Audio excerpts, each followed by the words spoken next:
Hi అండి. చికెన్తో ఎన్ని వెరైటీస్ చేసినా నాటుకోడి టేస్ట్ మాత్రం రాదండి. మీకు అర్థమైపోయి ఉంటుంది. ఈరోజుటి మన వీడియోలో నాటుకోడి పులుసు ఏ విధంగా చేయాలో చూద్దాం. మనకి కావాల్సిన పదార్థాలు: నాటుకోడిని ఇలా చిన్న చిన్న పీసెస్గా కట్ చేసుకోవాలి. ఆ తర్వాత ధనియాలు, ఉల్లిపాయలు, టమాటాలు, వెల్లుల్లి, బిర్యానీ స్పైసెస్, అల్లం. ముందుగా చికెన్లో సాల్ట్ వేసుకోవాలి. అలాగే కారం, పసుపు, కొద్దిగా ఆయిల్ వేసేసుకొని ఇలా మిక్స్ చేసుకొని పక్కన పెట్టేసుకోండి. ఇందులోనే ముందుగా మనం కట్ చేసి పెట్టుకున్న ఉల్లిపాయలు కొన్ని, అలాగే టమాటా పీసెస్ కొన్ని వేసుకొని పక్కన పెట్టేసుకోండి. ఇప్పుడు ఇందులో 2 గ్లాసెస్ వాటర్ తీసుకోవాలండి. ముందుగా నేను చికెన్ని ఉడికిస్తున్నాను. ఈ బౌల్ని స్టవ్ పైన పెట్టేసి క్యాప్ పెట్టేసి పక్కన ఉడికించుకుందాం. ఇప్పుడు చికెన్ ఉడికే టైంలో ఇంకో స్టవ్ పైన బౌల్ పెట్టేసి ఇప్పుడు నేను చెప్పినట్టు చేయండి.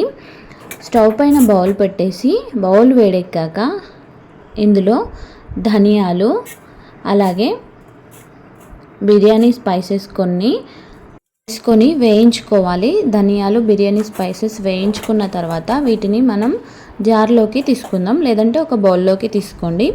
ఇప్పుడు అదే బౌల్లో 2 టేబుల్ స్పూన్స్ ఆయిల్ వేసేసుకొని ఉల్లిపాయలు, ఇంకా 2 పచ్చిమిర్చి, అల్లం, వెల్లుల్లిని వేసి బాగా వేయించుకోండి. ఇవి కొంచెం వేగానే టమాటా పీసెస్ వేసుకొని వీటన్నిటిని మనం ఆయిల్లో బాగా వేయించిన తర్వాత చల్లార్చుకొని జార్లో వేసేసుకొని ఇలా మిక్సీ పట్టుకోండి.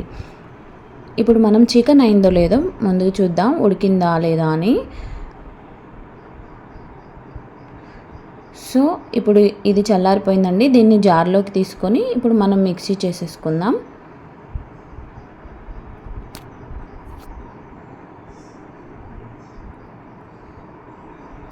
సో చికెన్ అయితే ఉడికిపోయిందండి.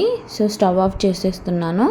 ఇప్పుడు గ్రైండ్ చేసుకున్నాం కదా, దాన్ని పక్కన పెట్టేసుకొని ఇప్పుడు ఇదే బౌల్లో 2 టేబుల్ స్పూన్స్ ఆయిల్ వేసేసుకొని మిగిలిన మసాలాలు కూడా వేసేసుకొని కొన్ని ఆవాలు వేసేసుకొని మిక్సీ చేసుకున్న దాన్ని దీంట్లో వేసుకొని కొద్దిసేపు ఒక 10 మినిట్స్ అలా క్యాప్ పెట్టేసుకోవాలి.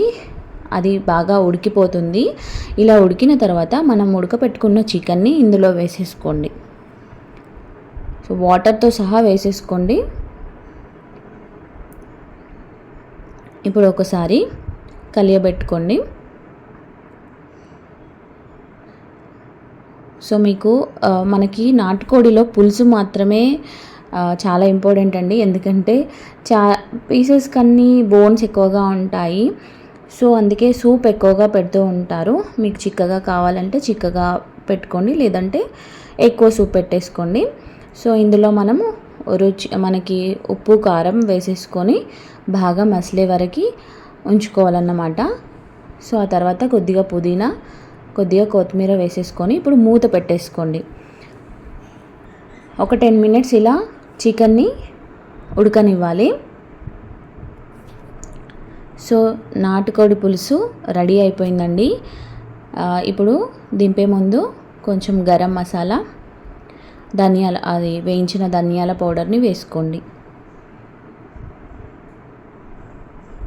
5 మినిట్స్కి స్టవ్ ఆఫ్ చేయండి. వేడివేడిగా చికెన్ నాటుకోడి పులుసు రెడీ అయిపోయింది. మనకి రాగి ముద్దలకి కానీ, లేదంటే జొన్న రొట్టెలకి కానీ, చపాతీలకు కానీ చాలా బాగుంటుందండి. ఇంకా గారెలకైతే ఇంకా బాగుంటుంది. తప్పకుండా ట్రై చేయండి, అలాగే కామెంట్ చేయండి. Thank you.